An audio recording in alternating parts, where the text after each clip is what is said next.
তোমাদেরকে আজকে শিখাবো কিভাবে ক্যান্ডেল বানাতে হয়। তোমরা অনেকে হয়তো বা পারো, তাও যারা পারো না তাদের জন্য ভিডিওটা। তোমাদের প্রথমে যেটা লাগবে সেটা হচ্ছে মোল্ড। আর যেখানে হচ্ছে ক্যান্ডেলটা বানাবা তার নিচে শক্ত কিছু একটা দিয়ে নিবা, না হলে নিচে যদি মোম পড়ে যায় তাহলে দাগ হয়ে যাবে, আর আম্মুর মার তো তোমাকে খেতেই হবে তখন। তারপরে ওয়্যাক্স, ফ্রেগরেন্স, কালার, অ্যাসিড সব কিছু নিতে হবে।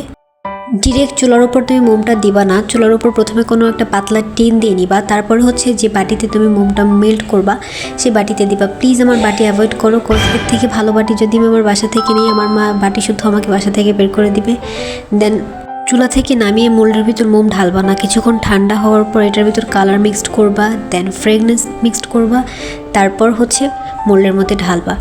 এই মোল্ড থেকে মোল্ড আউট করাটা এত বেশি স্যাটিসফাইং, এটা অনেক সুন্দর ছিল। গরম মোমের ভিতর কিন্তু কখনোই তোমরা রং বা ফ্রেগরেন্স দিবা না, একটু ঠান্ডা হবে তারপর দিবা। Here is my final look.